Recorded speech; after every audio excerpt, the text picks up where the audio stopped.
하나님께서 오늘 우리에게 주신 말씀은 하박국 1장 1절에서 11절 말씀입니다.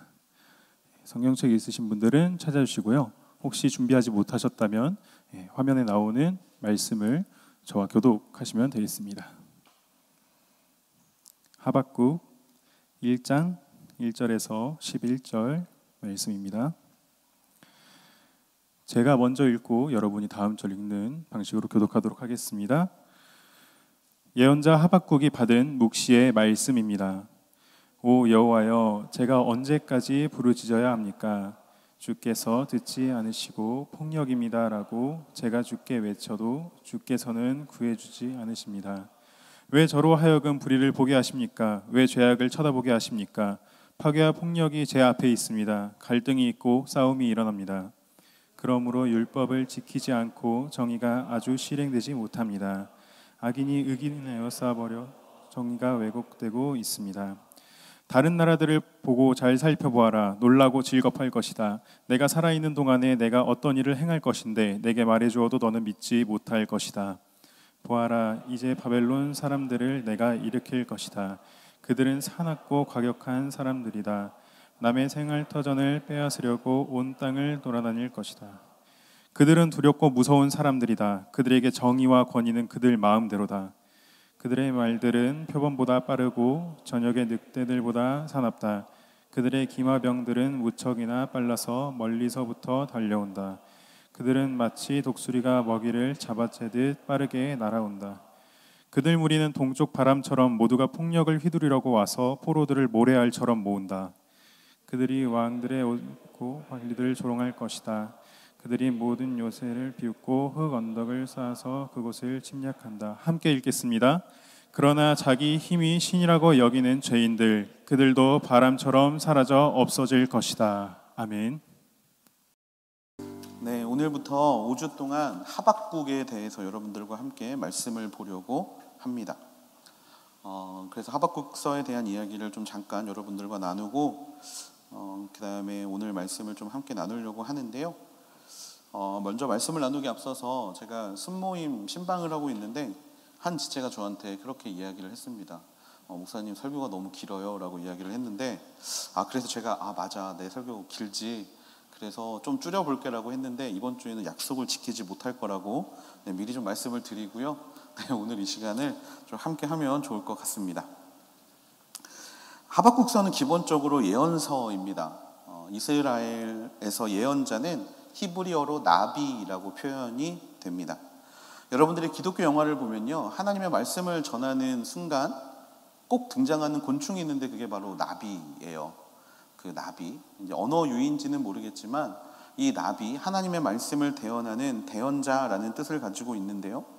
하박국서를 읽어본 사람들은 바로 여기서부터 흥미로운 상황과 맞부딪히게 됩니다. 왜냐하면 하박국은요, 하나님의 말씀을 전하는 예언자로 살아가는 것이 아니라 도리어 하나님께 되묻는 사람으로 살아가고 있기 때문이죠. 하박국이라는 이름의 뜻이 포옹하다, 껴안다라는 뜻인데 하나님의 뜻을 가지고 백성들에게 말씀을 전하면서 그들의 아픔을 어루만져주는 포용이 아니라 그들의 불만과 그들의 이해되지 않는 일들을 껴안고 도리어 하나님 앞에 질문하는 사람이 우리가 오늘 함께 보는 하박국이라는 사람입니다. 그렇다면 하박국은 왜 하나님께 따지듯이 묻는 걸까요? 그 이유는 바로 이해할 수 없는 일들이 우리의 삶 가운데 일어나기 때문입니다. 하나님께서 살아계시고 하나님께서 이 땅에 역사하시고 그 하나님이 정의로우신 분이라면 어떻게 이 세상 가운데 이런 일이 일어날 수 있는가라는 게 하박국의 질문의 핵심입니다. 정의의 하나님이시고 사랑의 하나님이시고 살아계신 하나님인데 왜 세상엔 악인들이 이렇게 많고 악이 승리하는 것만 같고, 그리고 왜 약한 자들은 그렇게 구석으로 내몰릴 수밖에 없는지에 대한 질문을 담고 있습니다. 도대체 이 시대에 무슨 일이 있었던 걸까요? 당시 시대에 패권을 쥐고 있었던 나라는 바로 아수르였습니다. 여러분이 많이 들었던 아수르라는 나라가 당시에 패권을 가지고 있었는데요. 이 아수르에 의해서 북이스라엘이 멸망을 당하게 됩니다. 그러한 상황 가운데 이제 그들의 칼날이 남유다를 향하고 있죠. 그들의 칼날은 남유다 산의 백성들을 그냥 내버려 두지 않았습니다. 괴롭혔고 힘들게 했고 수탈, 그리고 그들이 가지고 있는 모든 것들을 빼앗아가면서 남유다를 공격했습니다. 그렇게 아수르의 영향력이 서쪽으로 향하고 있는 찰나에 동쪽에는 그 아수르를 물리치기 위한 또 한 나라가 준비되고 있었습니다. 그 나라의 이름은 바벨론이라는 나라였죠. 바벨론이 그 세력을 아수르가 있는 서쪽으로 넓혀가면서 그 둘의 싸움은 어쩔 수 없이, 피할 수 없이 일어날 수밖에 없었던 상황이었습니다. 그런데 신흥 강국이었던 바벨론이 무자비한 전복 전쟁을 통하여서 아수르를 멸망시킬 것만 같은 상황이었습니다. 이것 때문에 서쪽은 난리가 났어요. 왜냐하면 아수르가 중간지대 역할을 해주다 보니까 이 바벨론이 서쪽으로 침공할 수 없었던 상황이었는데, 아수르가 멸망을 하게 되면 그 바벨론의 칼날들이 자신들에게 향할 것을 두려워하기 시작합니다. 그 대표적인 나라가 어디였냐면 바로 애굽이라는 나라였어요. 그래서 애굽의 바로는 군대를 이끌고 아수르를 지원하러 나가게 됩니다. 하지만 남유다의 생각은 달랐어요. 남유다는 아수르가 자신들을 너무나 공격하고 힘들게 하니까 빨리 그냥 이 나라가 없어졌으면 좋겠다라는 생각을 하기 시작합니다. 때문에 아수르를 지원하러 나가는 바로의 군대를 바로 무깃도라는 곳에서 남유다의 왕이 그 군대를 막아서기 시작합니다. 그리고 그 왕이 바로 요시야라는 왕이었죠. 여러분이 성경을 읽다가 저한테 많은 질문을 하셨던 장면이 이 장면인데요. 역대하 35장 20절에 보면 이렇게 되어 있어요. 이 모든 일 후 곧 요시야가 성전을 잘 정돈한 뒤에 이집트 왕 느고가 유프라데스 강가에 있는 갈그미스를 치려고 올라왔습니다. 요시야는 그를 맞아 싸우러 나갔습니다. 요시야가 죽는 장면에서 많은 분들이 저에게 질문을 하셨죠. 왜 하나님이 정말 하나님 앞에 너무나 완벽한 왕 중에 하나였던 요시야가 왜 그냥 이런 전쟁에 가서 죽임을 당했는가라는 질문을 저한테 많이 하셨어요. 그런데 그 배경에는 이러한 일이 있었던 겁니다. 이 장면에서 요시야는 전사하게 되죠. 므낫세 이후로 악한 왕들의 계보 속에서 다윗처럼 하나님을 찬양했던 왕, 그 안에 유월절을 다시 세우고 율법책의 율법들을 다시 지키기 시작했던 그 왕이 갑자기 무깃도에서 전사하게 된 겁니다. 그 다음의 왕들은 여호아하스, 여호와김, 이 사람들은 애굽이 세운 꼭두각시 왕들이었어요. 그러다 보니까 뭐가 들어옵니까? 우상이 들어와요. 그러다 보니까 나라에 질서가 없어지고요. 하나님의 이름이 머물던 나라가 순식간에 우상의 소굴이 되어버리는 일들이 벌어지게 된 겁니다. 백주대낮에 사람을 죽이는 일들이 일어나고 있고요. 왕이라는 사람은 하나님의 말씀이 적혀있는 두루마기를 태우는 것을 거리끼지 않았던 시대가 다가와 버렸습니다. 거짓 선지자들이 일어나서 평화롭다라고 이야기를 하고 누가 봐도 전쟁이 일어날 것만 같은 이 상황인데 하나님이 축복하셔서 평화가 계속될 거라는 이야기들이 많았던 때, 그때가 바로 지금의 시대의 상황이라는 거예요. 이 하박국과 같이 활동했던 선지자가 있는데 바로 예레미야입니다. 이 예레미야의 때를 여러분이 한번 읽어보시면 하박국의 시대를 잘 이해하실 수 있을 것 같습니다. 자, 이러한 상황에서 하나님을 믿는 백성들은 정말 하나님 앞에 이해가 되지 않는 것들이 너무나 많아졌습니다. 성군이 죽었어요. 하나님을 잘 믿는 왕이 죽었어요. 하나님이 그를 죽게 하셔서 지금의 이 사단이 일어난 것만 같은 거예요. 뿐만 아니라 우상이 판치고 있는데 그게 더 문제가 아니었던 게, 힘이 있는 사람들은 힘이 없는 사람들 등을 쳐먹으면서 그들을 폭력적으로 대하면서 그들이 가지고 있는 걸 빼앗는 이 시대가, 그 피해의 대상들이 하나님의 백성이라는 사실이 그들은 이해가 되지 않았던 겁니다. 하박국은 이 상황을 한마디로 이야기합니다. 오늘 본문 2절 말씀인데요. 오 여호와여, 제가 언제까지 부르짖어야 합니까? 주께서 듣지 않으시고 폭력입니다 라고 제가 주께 외쳐도 주께서는 구해주지 않으십니다. 인류의 역사상 가장 타락했던 때가 언제냐고 물어보면 성경학자들은 대부분 이야기하는 때가 노아의 시대일 겁니다. 하나님께서 노아의 7 가족을 제외하고 모든 사람을 쓸어버린 그때에 쓰였던 단어가 바로 오늘 말씀에 쓰인 폭력이라는 하마스라는 단어입니다. 한마디로 하박국이 지금 이야기하고 있는 이때는요, 노아의 홍수가 일어날 당시의 폐악, 그리고 그 당시에 하나님 없음을 너무나 즐거워하고 기뻐했던 사람들로 가득해서 정의가 사라지고 너무나 불공평과 불평등의 시대를 이야기하고 있다라는 거예요. 이것은 또 하나를 이야기하는데 약자들이 어디에서도 도움을 받을 수 없다라는 걸 뜻합니다. 부족한 사람들, 빼앗긴 사람들, 그들의 권리를 아무 데서도 주장할 수 없었다라는 걸 의미해요. 그러다 보니까 하나님의 직접적인 개인만이 모든 문제를 해결할 수 있을 것만 같습니다. 그래서 사람들이 열심히 기도합니다. 열심히 하나님께 부르짖습니다. 그런데 하나님은 아무 말씀이 없으시다라는 거예요. 하나님의 침묵의 때. 3절 말씀, 왜 저로 하여금 불의를 보게 하십니까? 왜 죄악을 쳐다보게 하십니까? 파괴와 폭력이 제 앞에 있습니다. 갈등이 있고 싸움이 일어납니다. 그러므로 율법을 지키지 않고 정의가 아주 실행되지 못합니다. 악인이 의인을 에워싸버려서 정의가 왜곡되고 있습니다. 하나님 도대체 어디에 계십니까?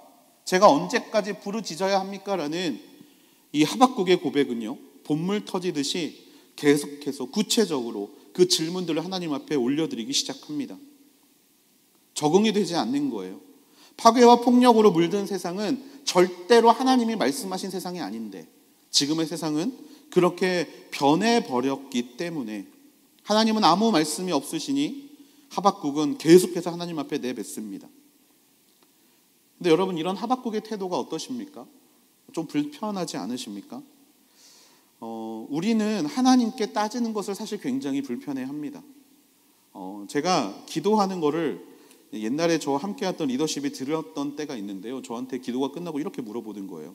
근데 목사님은 왜 이렇게 하나님한테 따지세요? 라고 물어보는 겁니다. 왜냐면 그때 이제 제 기도가 어떤 기도였냐면, 여러분 잘 아시지만 이제 저희 가정에 이런 병이라는 어떤 일이 있고 나서 왜 하나님 저한테 왜 그러십니까? 라는 어떤 투로 하나님한테 이제 계속 기도할 때였거든요. 근데 그때 이제 제 옆에 있었던 예배 섬김이 한 명이 예배가 끝나고 저한테 물어보는 거예요. 왜 이렇게 하나님한테 따지시냐고.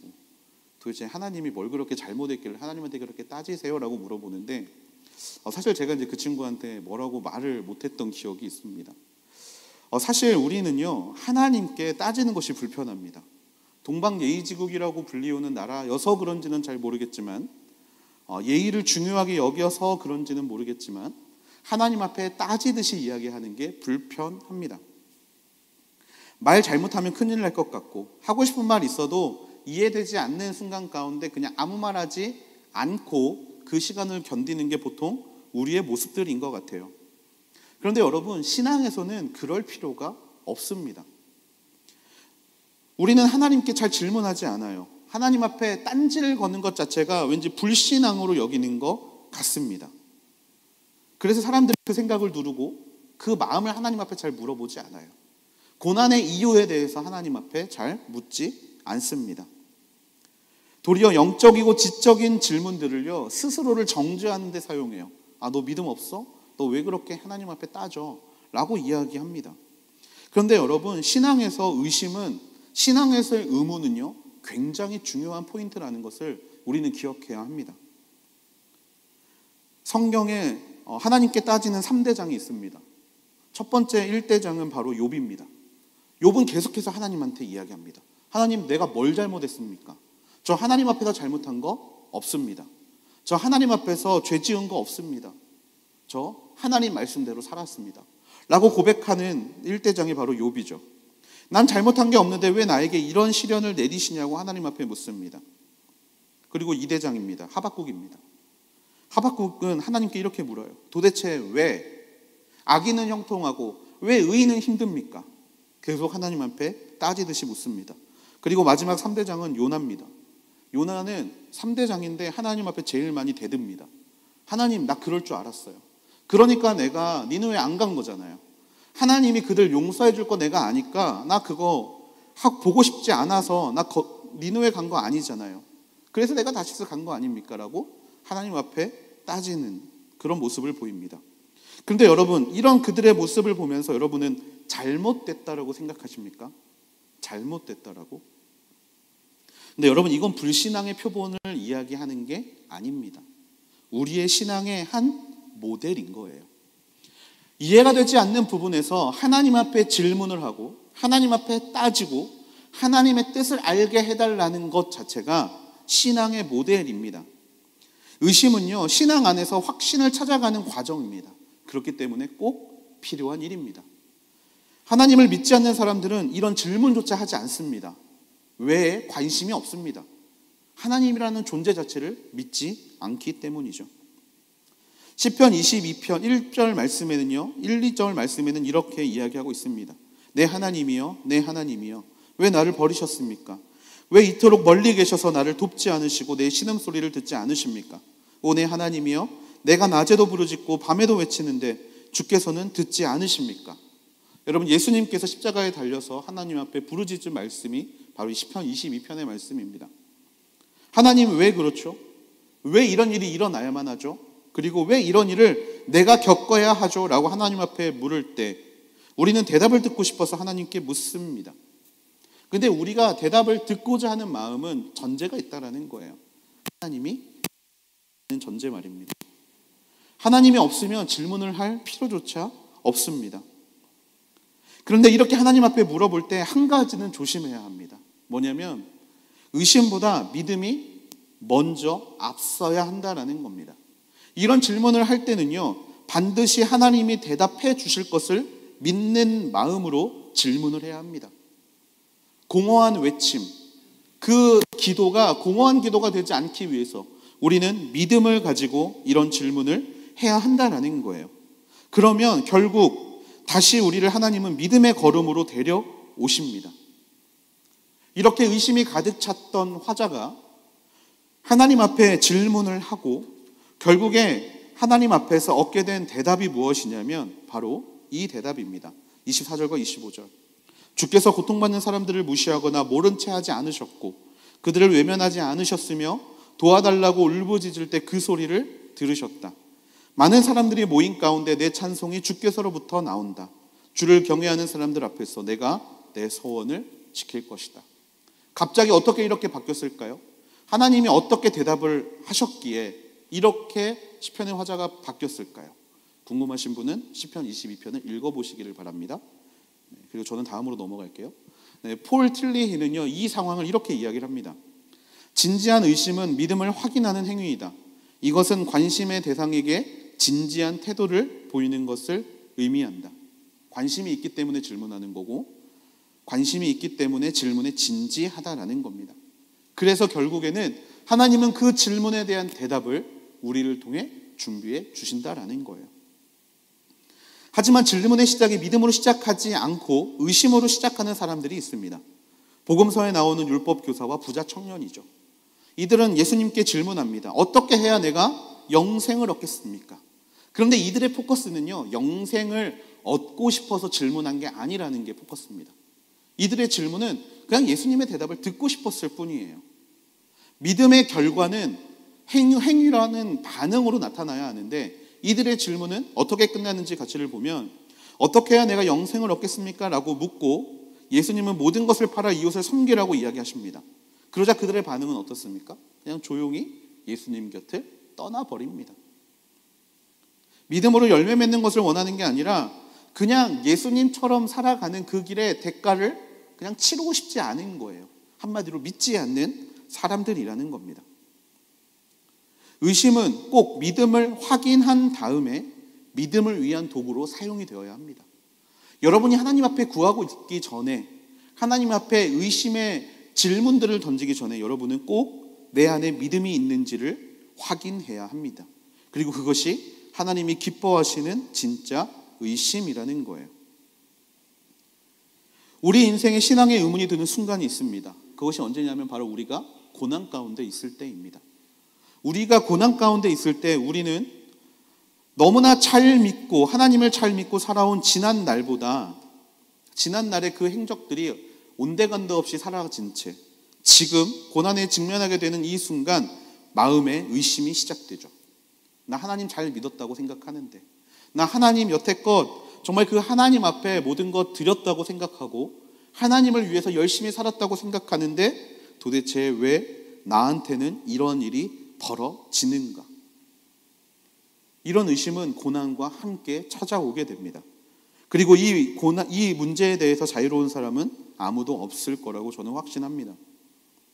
하박국이 지금 하나님께 구하고 있는 이유도 그들의 인생 가운데 고난이 찾아왔기 때문일 거예요. 옆집 개똥이가 이런 아픔을 당하고 있다는 것은 그냥 기도 제목이 되지 않고 질문의 제목이 되지 않습니다. 내가 그 고통을 당하고 있다는 것이 질문의 핵심이죠. 이런 고난이 찾아올 때 우리는 무엇을 해야 합니까? 의심해야 합니다. 왜 하나님이 나에게 이런 일을 허락하셨는가? 그리고 하나님은 지금 어디에 계시는가? 지금 무엇을 하고 계시는가? 왜 하나님이 나를 버리신 것만 같은 건가? 이런 질문들을, 우리의 마음에 드는 솔직한 생각들을 하나님 앞에 올려드려야 돼요. 이러한 상황이 있을 때 그냥 매 순간 지나가는 사람들이 있습니다. 그냥 매 순간 지나가는 사람들이 있어요. 하나님 앞에 질문하지 않습니다.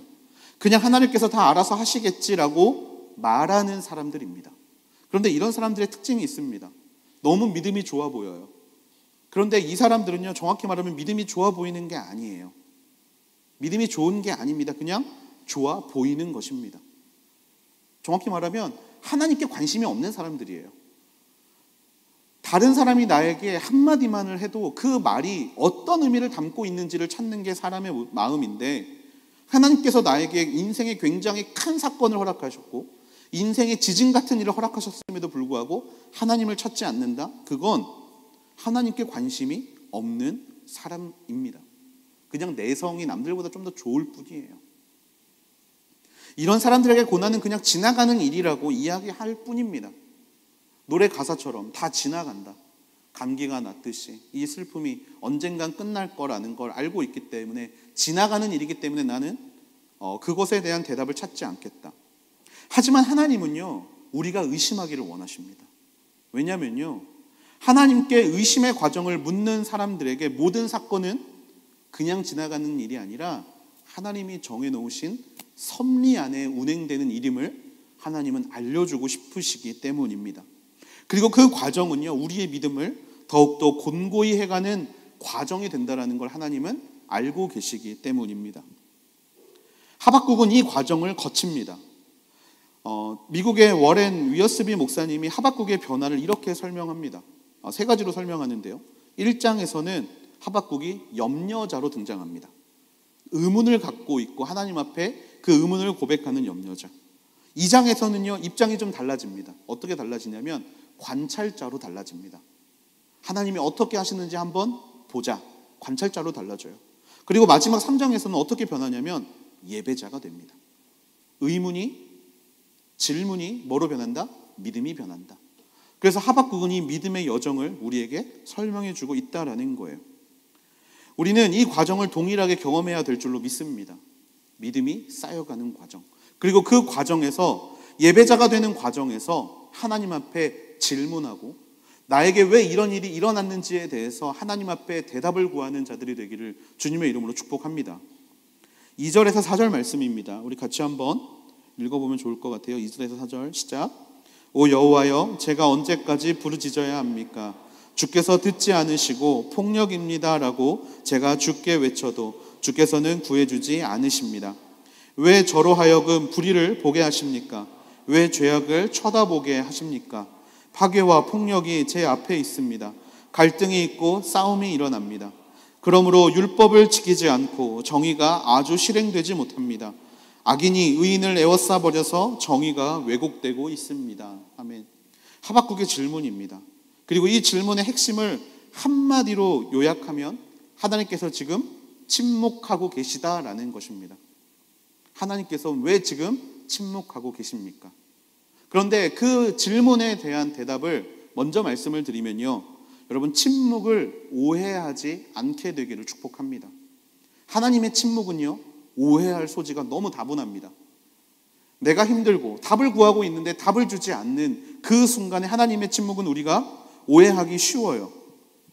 하박국이 느끼기에 지금의 남유다의 상황은 정의롭지 못했죠. 하나님의 공의가 사라져 버렸기 때문이죠. 인간의 불의함이 도리어 하나님의 정의를 넘어서 세상을 다스리고 있던 때였습니다. 그리고 그 상황에서 가장 피해를 보는 것은 누굽니까? 약자들입니다. 하나님이 그토록 관심 갖고 계셨던 약자들, 객과 고아와 과부들, 그들을 위한 모든 정의가 사라져 버렸습니다. 약자들이 고통받고 있는데 하나님 지금 무엇을 하고 계십니까? 왜 침묵하고 계십니까? 이런 하박국의 질문, 아무 행동도 하지 않는 것만 같은 하나님의 모습, 그런 모습들 앞에서 우리도 똑같은 질문을 하나님 앞에 올릴 수 있습니다.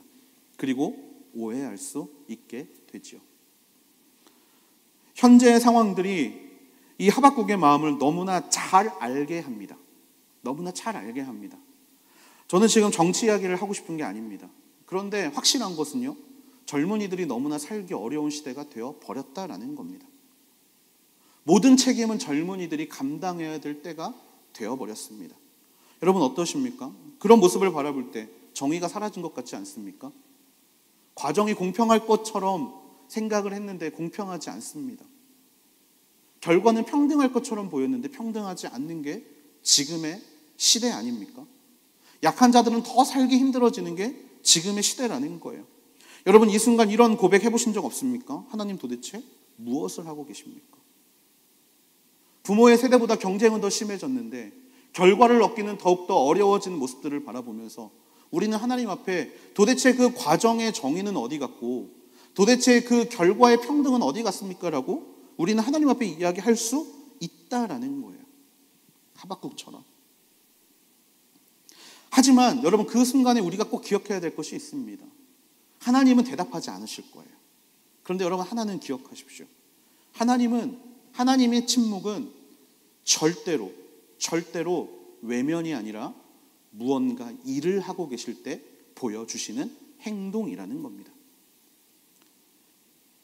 자녀들이 아빠를 부릅니다. 자녀들이 엄마를 부릅니다. 그런데 부모가 반응하지 않습니다. 이런 침묵은요, 거절의 침묵입니다. 보통 저희 딸도 저한테 제일 많이 하는 말이 있어요. 아빠 게임하고 싶어. 그럼 저 대답 안 합니다. 그러면 와서 계속 물어봅니다. 아빠 게임하고 싶어. 절대 대답 안 합니다. 이 안에는 무슨 의미가 담겨져 있냐면 거절인 거예요. 아니야, 더 이상 말하지 마. 아빠 아니라고 말하고 싶지 않으니까 말하지 마.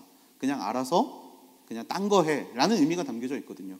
하지만 하나님의 침묵은 그렇지 않다라는 거예요. 그리고 우리는 그 과정에서 하나님을 오해합니다. 하나님은요, 침묵 속에서 우리를 외면하시는 분이 절대로 아닙니다. 하나님은 침묵 속에서 일하시는 하나님인 줄로 믿습니다. 그리고 그 일은요, 우리의 상상을 뛰어넘습니다. 그러다 보니까 침묵하는 것처럼 보일 뿐이라는 거예요. 5절 말씀입니다. 다른 나라들을 보고 잘 살펴보아라. 놀라고 즐겁할 것이다. 내가 살아있는 동안에 내가 어떤 일을 행할 것인데 내게 말해주어도 너는 믿지 못할 것이다. 하나님이 침묵하시는 것만 같은 그 상황에서 하나님의 대답은 이렇습니다. 네가 다른 나라들을 보고 살펴봐. 그 이야기는 뭡니까? 하박국이 너무나 그 시선이 이스라엘 안에만 있기 때문에 보지 못하는 거예요. 너무 내일에만 초점이 맞춰져 있기 때문에 보지 못하는 겁니다. 보게 되면 어떤 일이 벌어질 것 같습니까? 놀라고 즐겁한 일이 일어날 거예요. 내게 말해주어도 너는 믿지 못할 것이다. 너의 상상을 뛰어넘는 일을 내가 지금 하고 있다라는 하나님의 말씀인 겁니다. 침묵처럼 보이지만 하나님의 일하심은 분명히 있다라는 거죠. 다만 우리가 포커싱을 하지 못하다 보니까 없는 것처럼 보이고요. 우리의 상상으로는 한계가 있어서 보지 못하는 일을 하나님은 지금 일하고 계시다라는 거예요. 모두가 자기 소견대로 옳게 행동하던 시대가 있습니다. 바로 사사시대입니다. 이스라엘 백성들의 관심은 한 가지였어요. 어떻게 하면 이방인들이 나를 힘들게 하는 이 상황을 벗어날 것인가. 그래서 끊임없이 하나님 앞에 구합니다. 그래서 하나님이 그들에게 보내시는 인물들이 누굽니까? 사사입니다. 근데 사사는요, 임기가 끝나고 그 다음 사사가 이어받고 이런 식으로 흘러가지 않았어요. 100년에 한 번, 70년에 한 번, 이런 식으로 드문드문 나타나는 게 사사였습니다. 그러다 보니까 고통을 당하는 그 순간에 그들은 항상 하나님의 침묵을 불평했고 하나님은 일하지 않는다라고 정의를 내리면서 살아갈 수밖에 없었습니다. 그런데 여러분, 이 사사의 시대, 하나님이 침묵한다라고 생각했던 시대에 무슨 일이 일어났는지 여러분 알고 계십니까? 여러분 룻기의 배경이 언제인지 아신다면 여러분은 아마 놀라실 거예요. 여러분 룻기의 배경이 바로 사사시대입니다. 이방 민족들의 공격이 너무 심하니까 베들레헴에 살고 있었던 나오미가 가족들과 함께 그곳을 떠나 모압 땅으로 가게 되는 배경이 바로 사사시대라는 거예요. 여러분, 그 다음에 이야기가 어떻게 됩니까? 나오미가 그곳에서 남편과 아들을 모두 잃고 룻과 함께 베들레헴으로 돌아오게 됩니다. 그리고 그 룻은 거기에서 보아스라는 사람을 만나고 그 보아스는 누구의 조상이 됩니까? 다윗의 조상이 됩니다. 한마디로 살려달라고 부르짖고 있던 그때에 스스로가 우상을 섬기고 스스로가 하나님의 율법을 지키지 못해서 죗값을 받고 있지만 그럼에도 불구하고 하나님 앞에 구했던 그들을 하나님께서는 살리시기 위해서 바로 예수 그리스도의 계보를 그 순간 만들고 계셨다라는 거예요. 여러분, 그 사실을 여러분 알고 계셨습니까? 그때 살고 있는 사람들은 절대 보지 못합니다. 지금 우리는 말씀을 보고 있기 때문에 그때 사사시대의 하나님이 예수님의 조상을 만들고 계셨구나라는 것을 알 뿐이지 그 당시에 살던 사람들은 이 그림을 바라보지 못한다라는 거예요. 또 하나의 침묵이 있습니다. 바로 십자가의 침묵입니다.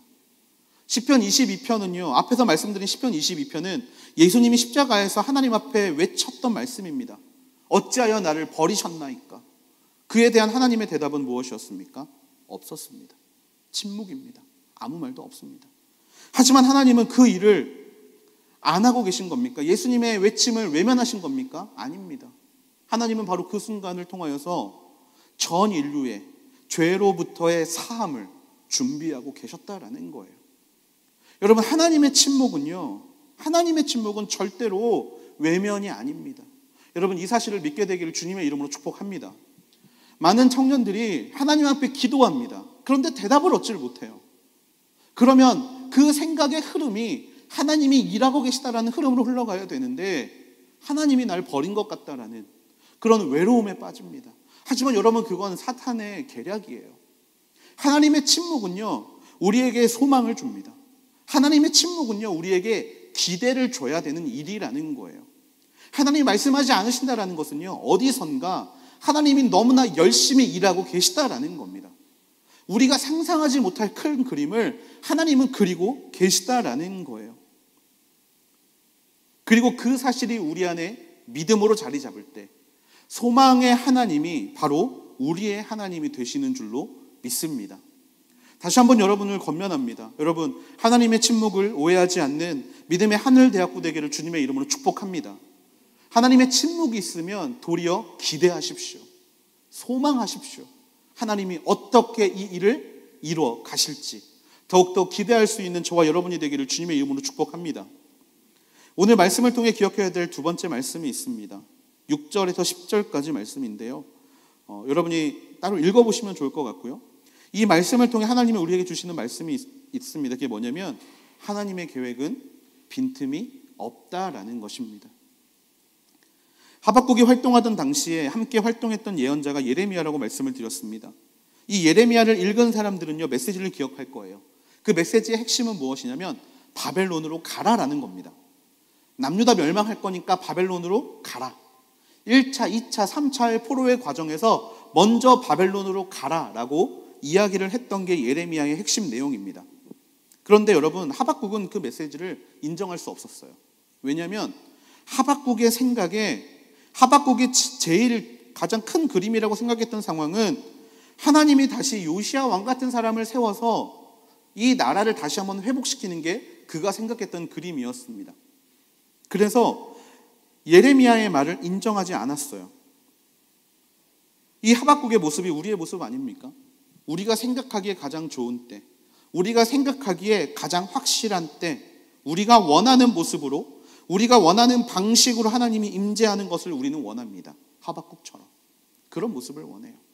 옆에 사람이 아니야, 하나님은 이렇게 하라고 말씀하셔서라고 백날 말해도 아니야, 내가 정해놓은 때에 내가 정해놓은 방법으로 하나님은 임하실 거야 라고 이야기를 하는 부분들, 그게 바로 오늘 말씀에서 나오는 부분들이에요. 그런데 여러분, 세상에서 가장 완벽한 분은 하나님이신 줄로 믿습니다. 그렇다면 세상에서 가장 완벽한 계획을 짜실 수 있는 분도 하나님이신 줄로 믿습니다. 왜 하나님은 그러면 이스라엘을 바벨론의 포로로 만들려고 하신 걸까요? 사실 하박국의 말이 틀린 것처럼 보이지 않습니다. 회복시켜주는 것.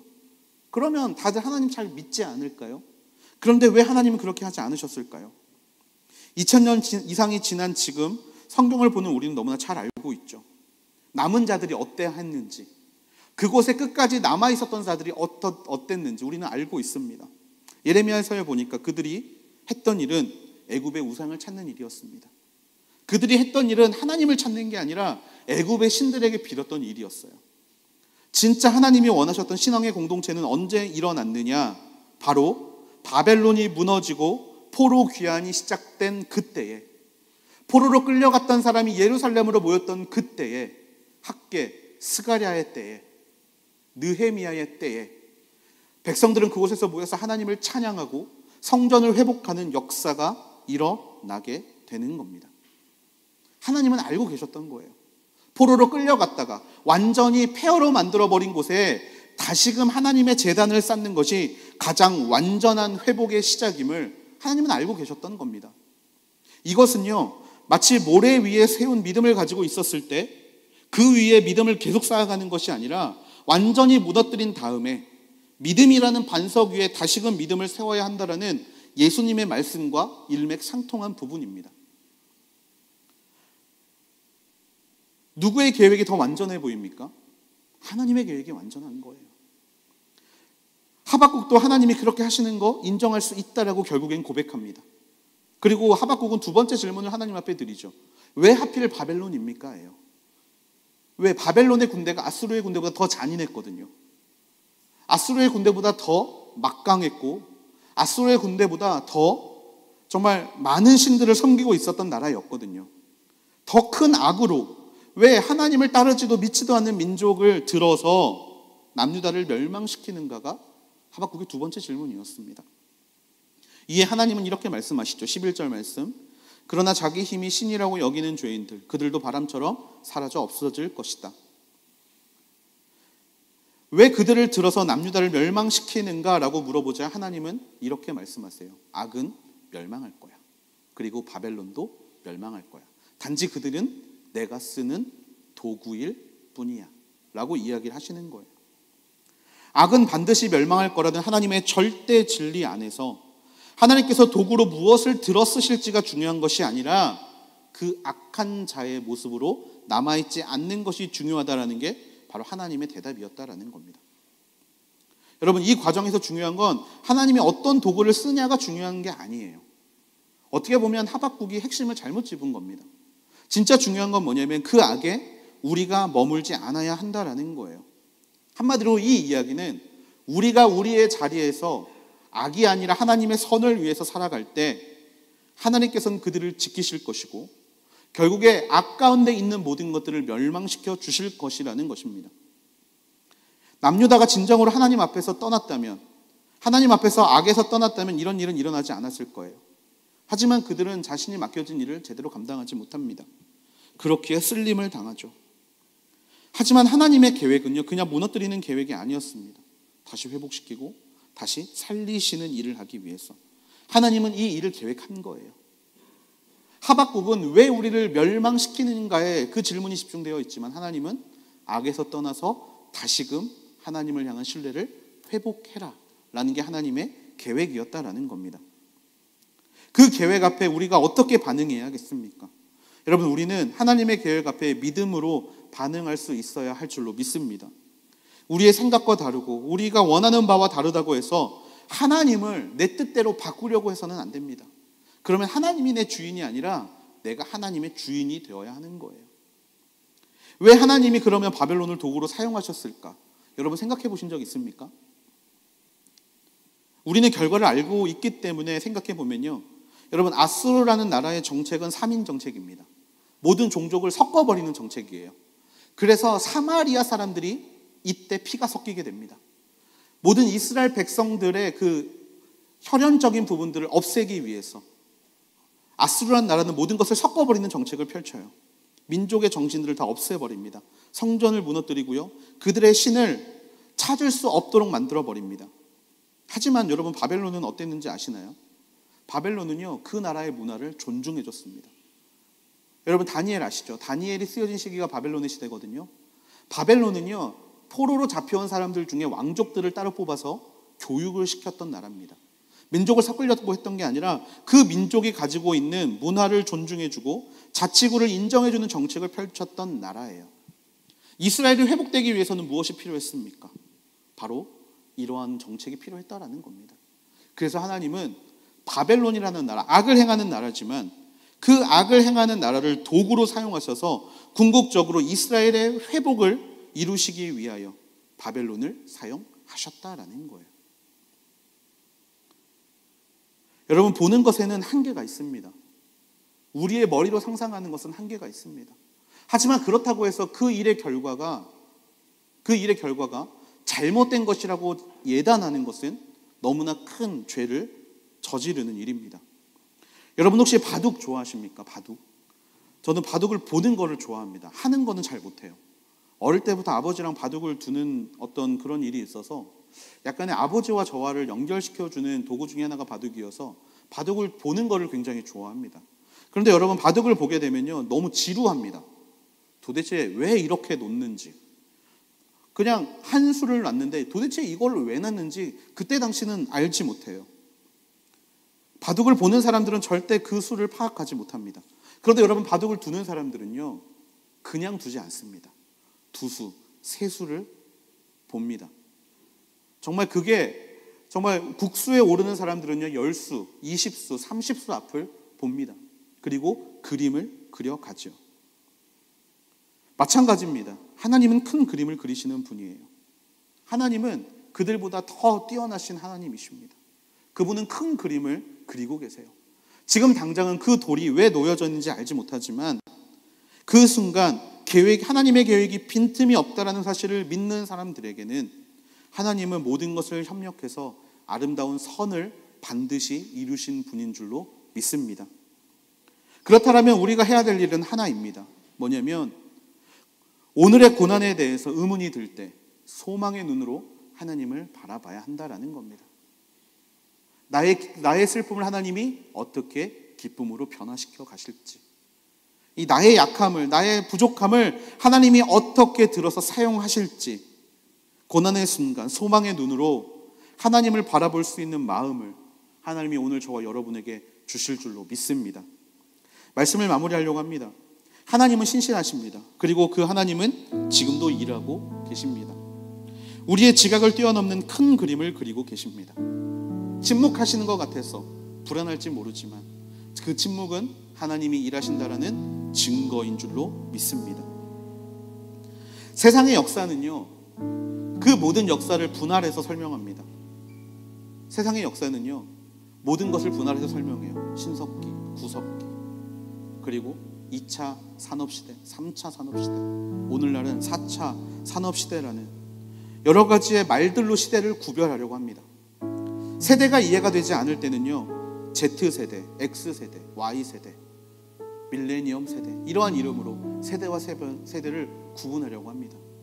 하지만 하나님을 믿는 사람들은요, 그런 것들을 구별할 필요가 없어요. 하나님의 사건은 태초부터 지금까지 모든 것이 연결되어 있습니다. 그것이 하나님이 그리시는 큰 그림인 줄로 믿습니다.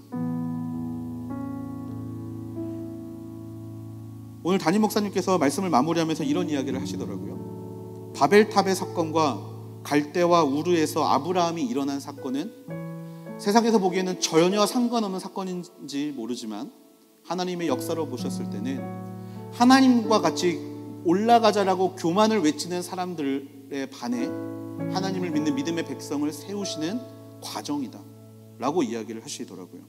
여러분, 그렇습니다. 하나님의 침묵이 길어지면 길어질수록 그 끝에 다가올 하나님의 영광의 순간을 더 크게 기대할 수 있는 저와 여러분이 되기를 소망합니다. 하나님은 한 사람 한 사람의 역사를 그냥 허투루 디자인하지 않으십니다. 다시 말씀드리지만 그 모든 것들이, 모든 점들이 선으로 연결되는 그 순간, 바로 하나님의 역사를 관통하는 그 능력을 우리는 경악하게 될 것입니다. 그러므로 하나님의 계획을 믿으십시오. 빈틈을 찾으려고 하나님 앞에 의심하지 마시고 그 능력이 일어날 일에 대하여 준비하는 마음으로, 하나님께 더욱더 가까이 가기를 원하는 마음으로 하나님 앞에 의심함으로 나아갈 수 있는 우리 모두가 되기를 주님의 이름으로 축복합니다. 그 하나님을 믿으십시오. 그 하나님이 저와 여러분의 인생도 하나님의 계획 안에 운행하고 계실 줄로 믿습니다. 하나님 어디에 계십니까? 라는 질문에 하나님은 이렇게 대답하시는 것 같습니다. 사랑하는 아들, 사랑하는 딸을 위해서 지금 열심히 일하고 계신다. 언제나 그 하나님의 응답에 반응하며 주 앞에 나아갈 수 있는 우리 모두가 되기를 주님의 이름으로 축복합니다. 우리 이 시간에 말씀을 마무리하면서 함께 하나님 앞에 찬양하며 나아가기를 원하는데요, 그 하나님을 찬양함에 너무나 좋은 찬양이 있어서 이 시간 여러분과 같이 찬양으로 고백하기를 원합니다. 주가 일하시네라는 찬양인데요, 여러분 다 아실 거라고 믿어요. 주가 일하시네. 언제나 하나님은 일하시고 그 신실하신 하나님이 지금도 빈틈없는 계획을 가지고 일하신다는 사실을 믿으시면서 우리 함께 이 찬양을 고백으로 하나님 앞에 올려드리게 되기를 소망합니다. 같이 찬양하시겠습니다. 날이 저물어 갈 때, 빈들에서 걸을 때, 그때가 하나님의 때. 내 힘으로 안 될 때, 네 손으로 걸을 때, 내가 고백해 여호와. 우리 다시 한번 고백할까요? 날이 저물어 갈 때,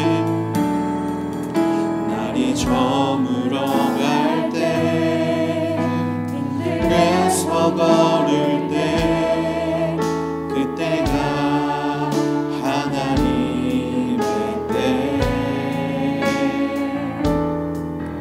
내 힘으로 안 될 때, 빈손으로 걸을 때, 내가 고백해 여호와 이래.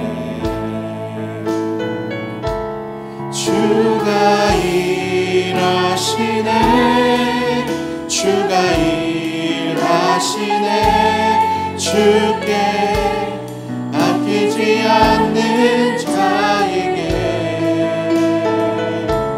주가 일하시네, 주가 일하시네, 신뢰하며 얻는 자. 우리 시간 두 손 들고 찬양합시다. 주가 일하시네, 주가 일하시네, 주가 일하시네, 주께 아끼지 않는 자에게. 주가 일하시네, 주가 일하시네, 신뢰하며 얻는 자. 예, 마지막으로 다시 한번 고백합니다. 주가 일하시네, 주가 일하시네, 주가 일하시네, 주께 아끼지 않는 자에게. 주가 일하시네, 주가 일하시네, 신뢰하며 얻는 자에게. 우리 시간 함께 기도하기를 원합니다. 사랑을 받으신 아버지 하나님, 하나님께서 지금도 일하고 계심을 믿습니다.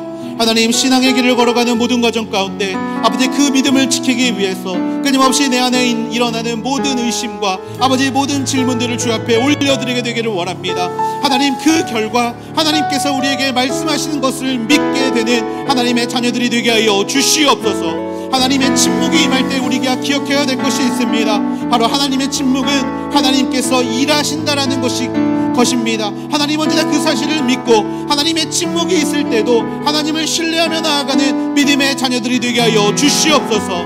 하나님, 기도함으로 지쳐가고 아버지 기도함으로 응답이 없어서 좌절하고 절망한 인생이 되는 것이 아니라, 기도할 때 하나님의 일하시고 침묵할 때 하나님의 역사하신다는 사실을 믿고 언제나 주 앞에 두 손 들고 나아갈 수 있는 믿음의 자녀들이 되게 하여 주시옵소서. 힘을 더하여 주시고 능력을 더하여 주시고 우리 안에 소망을 더하여 주셔서 언제나 그 하나님을 붙잡고 나아갈 수 있는 믿음의 자녀가 역사가 되게 해달라고 우리 시간 하나님 앞에 함께 기도함으로 나아가시겠습니다.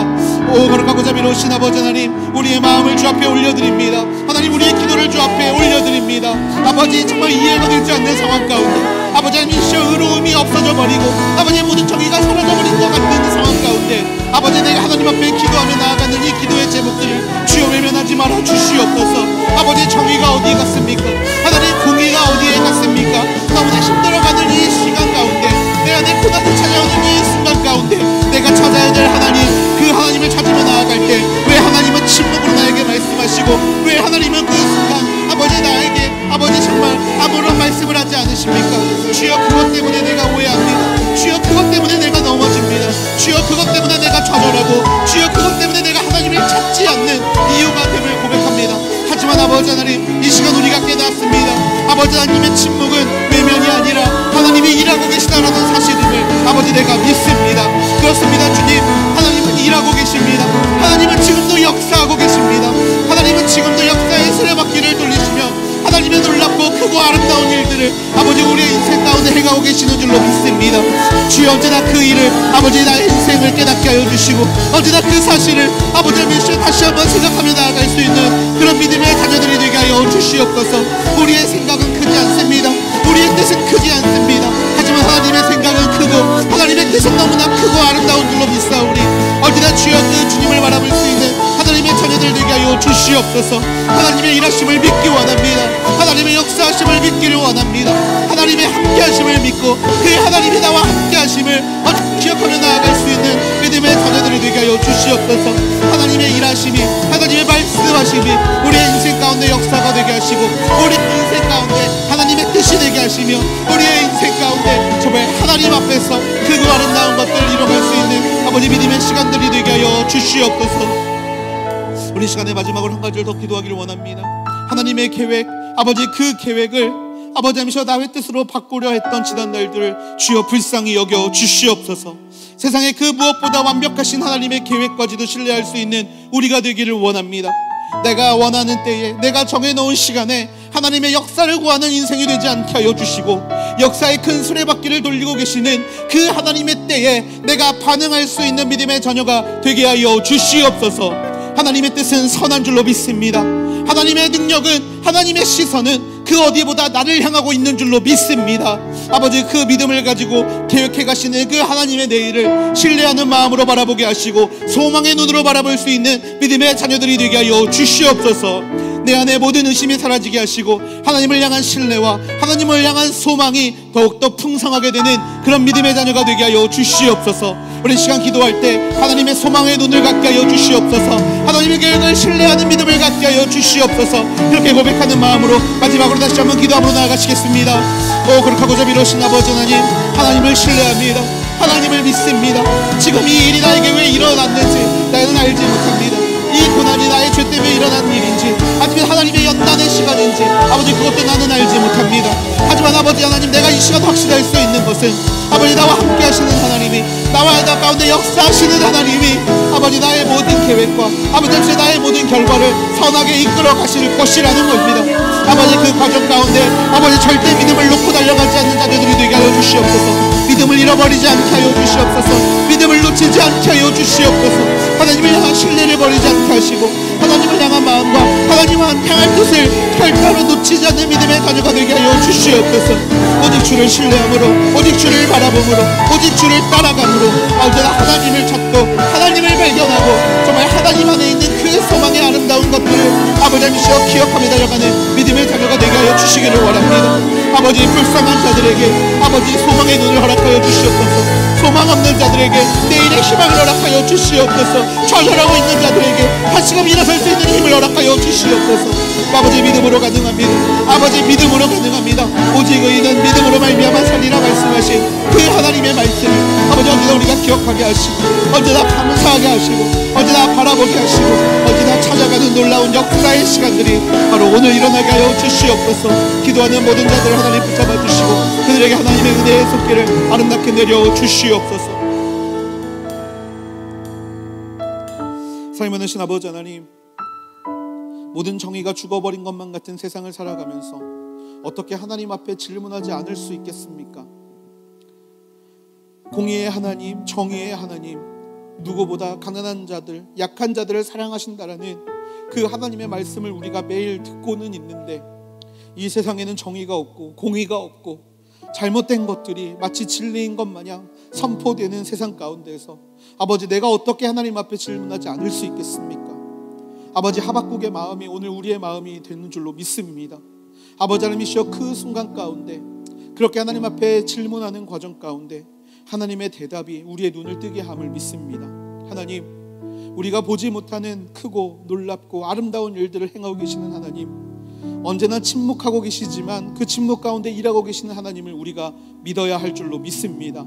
하나님, 그 하나님을 바라볼 수 있는 믿음의 눈을 우리 가운데 허락하여 주시옵소서.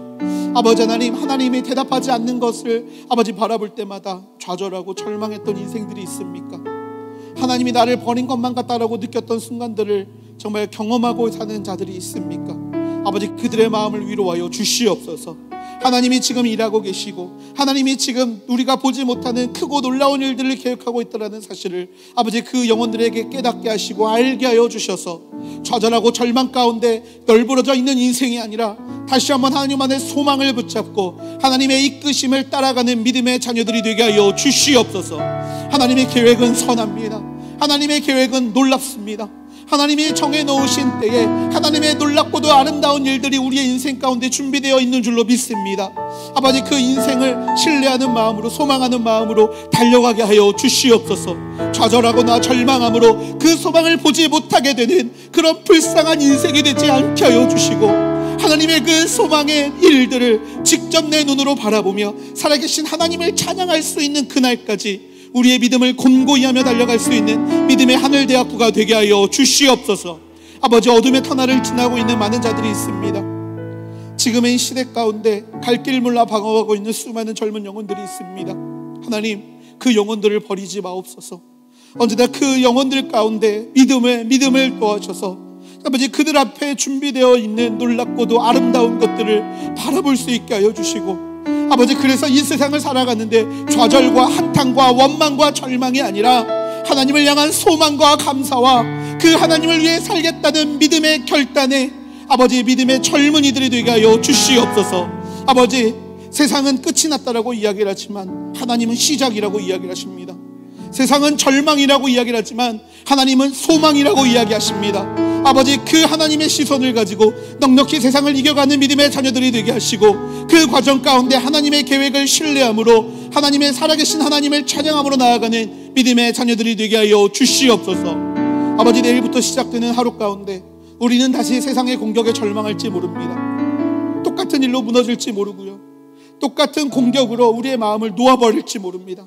하지만 아버지 하나님, 그 순간 바로 오늘의 말씀이 기억나게 하여 주시옵소서.